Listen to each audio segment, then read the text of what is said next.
Good morning, students. Today we are going to start with the Political Science chapter number 6, Political Parties.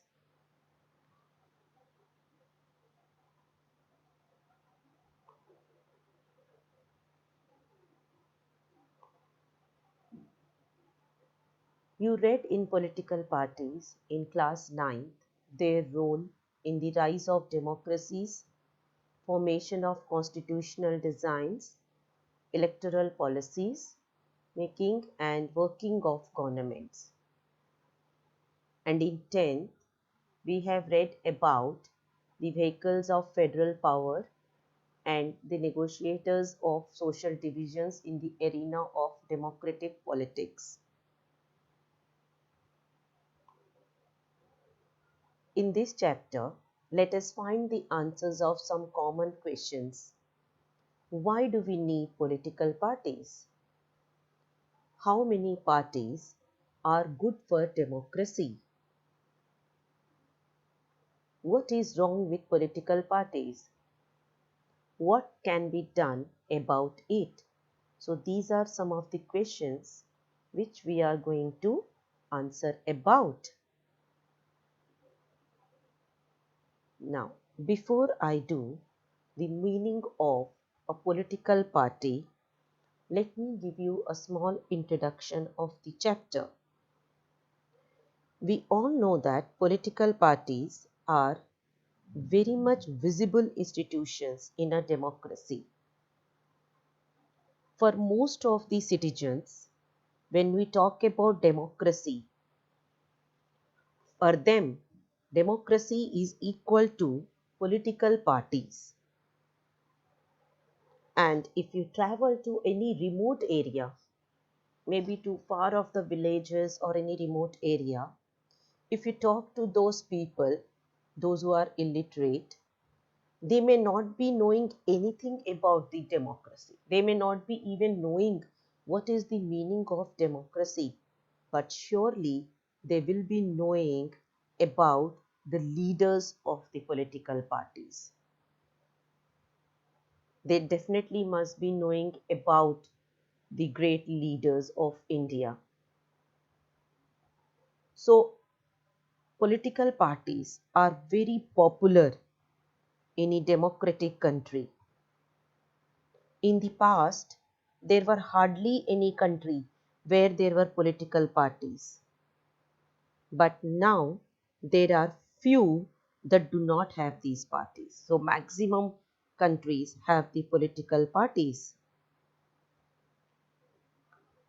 Not only this, most people tend to be very critical of political parties also. When anything happens in the country, we blame the political parties, maybe the existing or the ruling party, most often we blame. And many of the parties have become identified with social and political divisions. Many times it happens that people get divided also in the name of the political parties. So that is why a question comes here that why do we need parties at all, political parties at all? So let us answer them one by one, all of them. Most citizens, democracy means political parties. They would know something about the political parties. They may not know anything about the constitution or nature of our government. So most people tend to be critical about the parties, which I told you just now. That we blame anything happens in the country, we immediately blame the existing government, and it is the opposition which raises so many issues also. So opposition keeps an eye on the existing or the ruling political party. This I have done just now. 100 years ago there were very few countries that had political parties, but now there are few countries that do not have the political parties. So the question is, why these political parties are so omnipresent? Why they are necessary? Why do we need them? Now let us do the definition of the political party. It is a group of people who come together to contest elections and hold power in the government. Now, in a country like India, where there is a democratic setup, anybody can form a political party. Maybe a group of your friends, those who have thinking in the same lines, those who want to contest the elections, those who want to be a power, those who want to be a part of the government and hold power in the government. Everybody can form a political party. So that is how the definition has come. A group of people who come together to contest elections and hold power in the government. Now these group of people, they agree on some policies or programs, try to persuade people in their favor. So what do they do? Because they have the same kind of thinking, they have the same kind of policies and programs in their mind. They also try to persuade, please the other people to be with them or to favor them. That is how a political party is formed.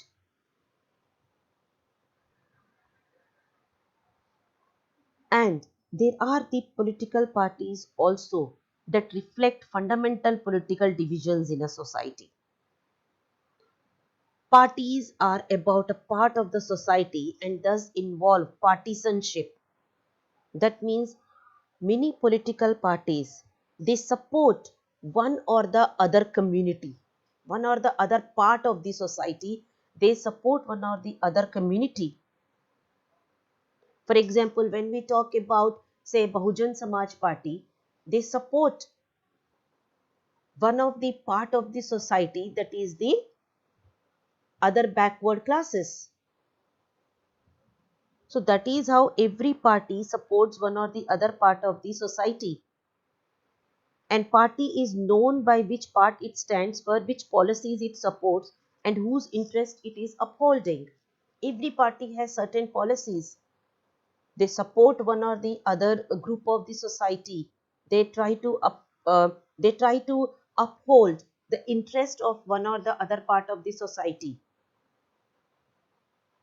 So every party has three components in it.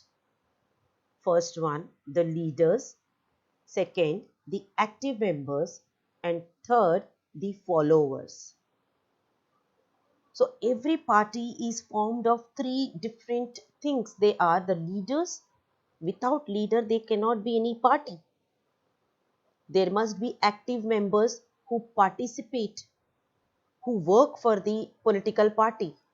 And then the followers. We all know, you must have heard of so many people talking about the political parties many times. There are many controversies also. Sometimes the people support one, some people support one party and some other people support the other party. So slowly and slowly there are so many followers of each and every party. So without these three, there cannot be any political party. Now we come to the next part of the chapter, that is functions of political parties. And children, this question can come for 3 marks or for 5 marks. If it comes for 3 marks, you need to give minimum 3 points and explain them. These are the just bullet points which are shown in the slide, but you need to explain them also, each point in 2 or 3 lines. And if it comes for 5 marks, you need to explain it 5 points minimum and explain them. For example, this year a question came, describe the functions of the political parties. In one set it came, the functions of political parties, and in the other set the question was, describe the role of opposition party in democracy. So we will cover both of them also during this session of functions of political parties. So let's start with the first function of the political party, that is political parties contest elections. See, if there is a party, a political party is framed, but they are not contesting elections, then they cannot be called as a political party. So every party which is formed has to contest elections. In most of the democracies, elections are fought mainly among the candidates put up by the political parties. You must have seen the political parties, they set up or they make their candidate contest the election. Say for example from BJP, from Congress or from Aam Aadmi Party, there will be candidates who will be contesting elections. And in some countries like USA, members and supporters of a party, they choose its candidates. So if like countries like USA, the members will be there, the followers or the supporters of the party will be there. They together will choose the candidate who is going to contest the elections. In other countries like India, in like our country like India, we have top party leaders choose the candidate for contesting elections. In every party, there are some candidates who are on the top level. So they are the one who will choose the candidates who will contest for the elections. So you can explain that point also. So how will you explain this point? Political parties contest elections to form the government. They put up the candidates to be elected to the legislative assemblies. They are selected by the party leaders in a country like India. In countries like USA, members and followers of the party choose the candidate. So this is how you can explain every point. Let's proceed to the second point. Parties put forward different policies and programs. Now, what do the parties do? They not only make the candidates to contest elections, they also put forward what are their policies, what are their programs. If they will be chosen in the elections, what are they are going to do for the voters. So that is what is their policies and the programs. Each of us may have different opinions and views on what policies are suitable for the society, but no government can handle such a large variety of views. So in a democracy, what happens is a large number of similar opinions have to be grouped together to provide a direction in which policies can be formulated by the government. So what do the political parties do? Now they cannot fulfill the individual necessities of the people.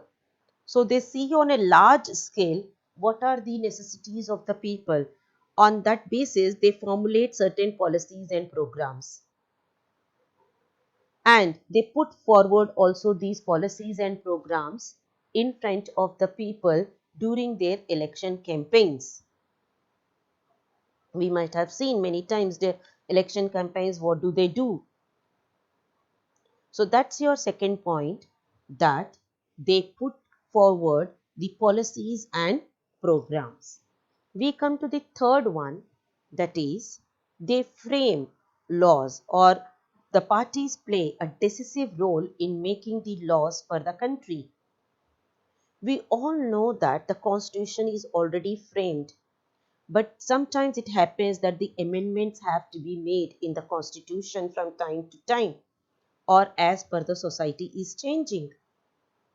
So the laws are debated and passed in the legislature.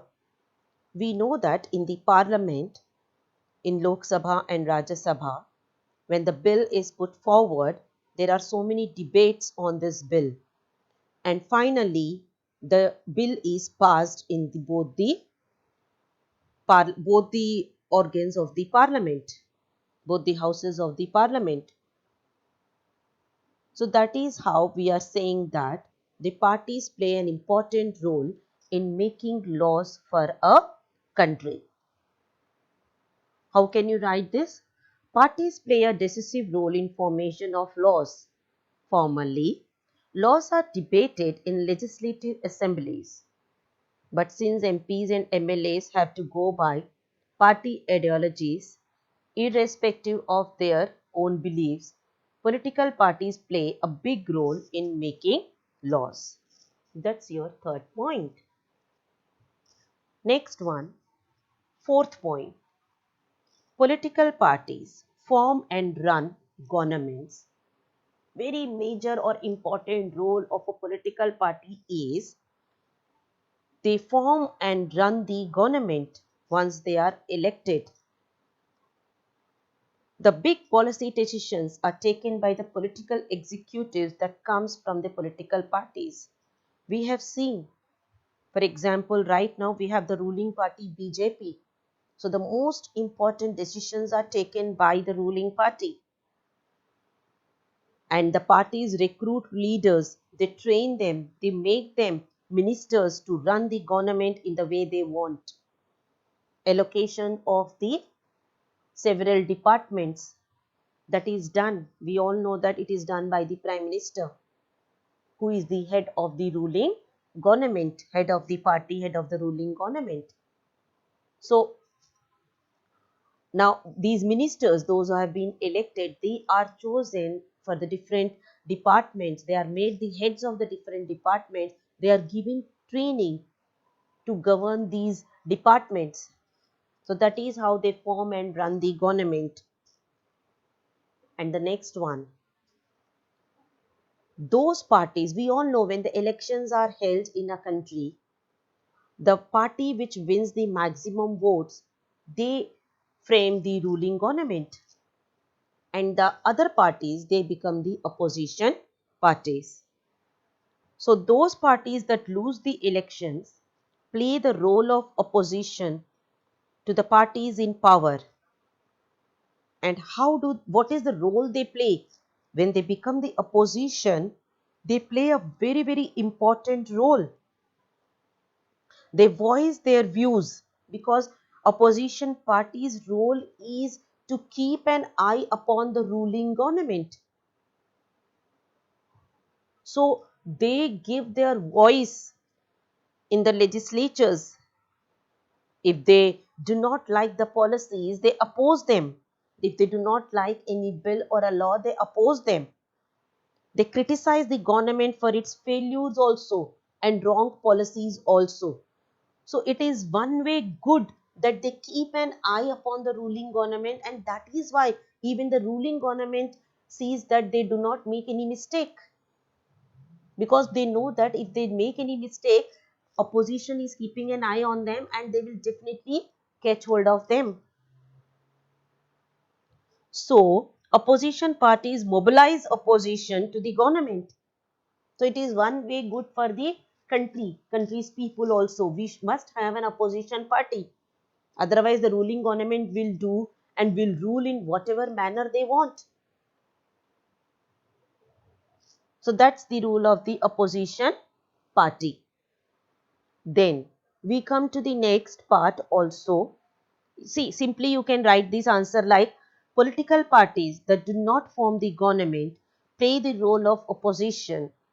The opposition criticizes the government, it mobilizes the opposition and bring the views of different people into consideration. In one way, oppositions, they are the voice of the people. Coming to the next point or next function of the political party, parties shape public opinion.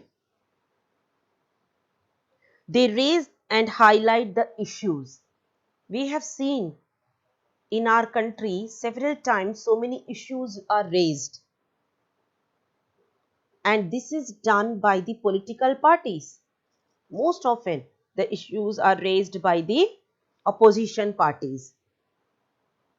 Sometimes even in the ruling party, when they don't agree with the same kind of views, they then some leaders of these political parties also, they raise their voice. So that is how the voices are raised. Parties have lakhs of members and activists spread all over the country. Many pressure groups are the extensions of the political parties among different sections of the society. There are many pressure groups in the society who put pressure on the government to accept the demands. For example, in the last chapter, I have done that there was a group of Jats in Haryana who protested for the reservation. At that time, they had put pressure on the government to accept their demands. So they are mobilized by one or the other party. They are supported by one or the other political parties. Sometimes parties launch some of the movements also so that they can resolve the problems faced by the people. They raise the issues of the people. So that is how parties shape public opinion. They put forward the views of the public, and they also help in forming an opinion by the public. You might have seen the public keep on discussing about the political parties, and they keep discussing, and also sometimes the leaders put so much of influence that the public starts supporting these leaders and the political parties. That is how they shape the public opinion. And the last function of the political party: parties provide people access to government machinery and welfare schemes implemented by governments. There are so many schemes which are implemented by the government, which are made by the government, but there are many people who do not know about these schemes. For example, again, you have studied in class 9, MGNREGA, Mahatma Gandhi National Rural Employment Guarantee Act, which is formed by the government many years ago, and it is implemented now also. There are many people in the rural areas who do not know about these policies or the programs. So it is the political parties who tell them about these programs, tell the people, access the people about these programs. So that is how one way they are becoming a bridge between the people and the government.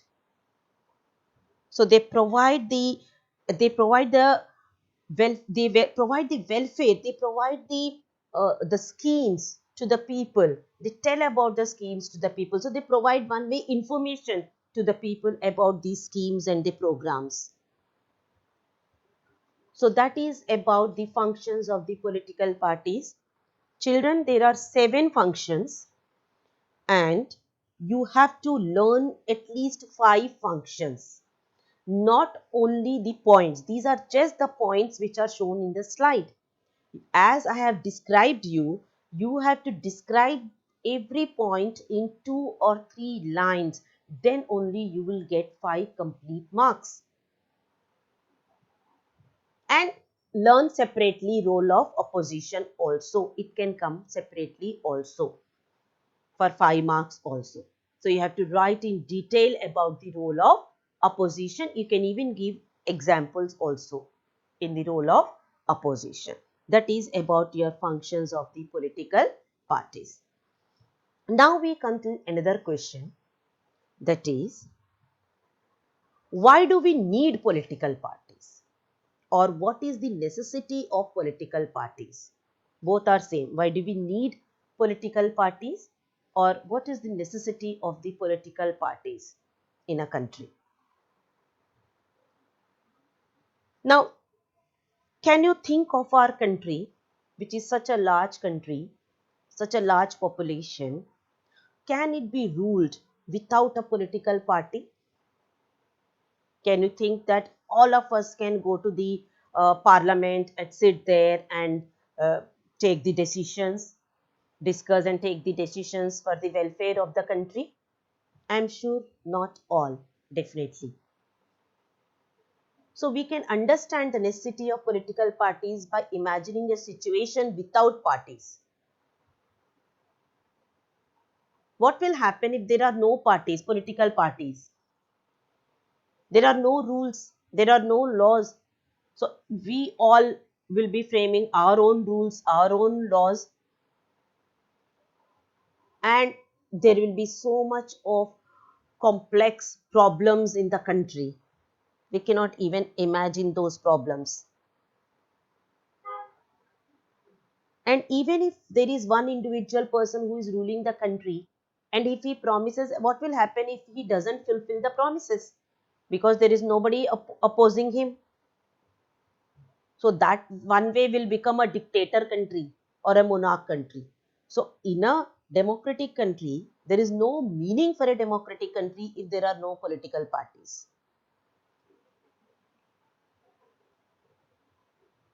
So if there is no political party, elected representatives will not be responsible for their constituencies at all. Today, societies have become large and complex. They need some agencies to gather different views on various issues and present them to the government. We cannot all of us go to the government and tell our problems to the government. So we need somebody in between. So a mechanism is required to support or restrain the government, make policies, justify, oppose them. So we need somebody to oppose the policies which are made by the government if they are not in the welfare, or it not existing in the welfare of the people.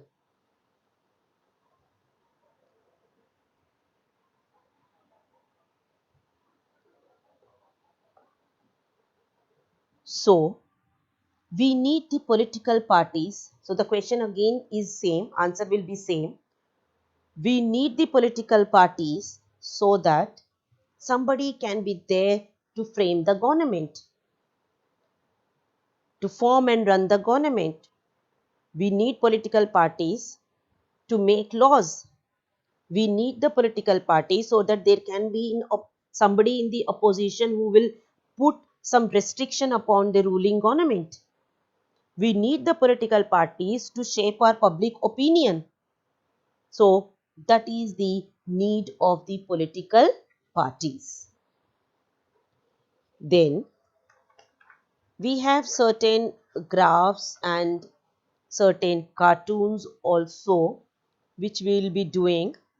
It is there in the slides, but I'll be doing later on from your NCERT book. You can see here also it is shown the popular participation in the political parties. What is the graph showing? The graph is showing the participation in the political parties. That how many people participate in the political parties in India. And then a comparison of the studies is also given over there, even in the different countries. So if you see in India, the graph is going up. That means many people are participating in the political governance or in the politics of the country or in the decision making process of the country, which we'll do much later in the from the book NCERT book, because they have the much modern or the latest graphs over there, and the cartoons also will go through them at that time only. So today for this video I'll stop it here, because the next part, that how many parties should we have in a country, we will do in detail in the next part. And also we'll do along with that, what do you mean by a national political party, what is a recognized party, and what do you mean by a state party, with details of all the national parties in the next video. So children, please go through the first part of this chapter thoroughly, and what I have told you to learn in that manner, so that you don't lose any marks in your exam. So I am repeating the questions again. First question I told you, define the political party. Second, what are the functions of the political party? And in detail you learn the role of opposition. And then the last one is, why do we need political parties, or what is the necessity to have political parties in a democratic country? So let's meet in the next meeting. Have a good day, students.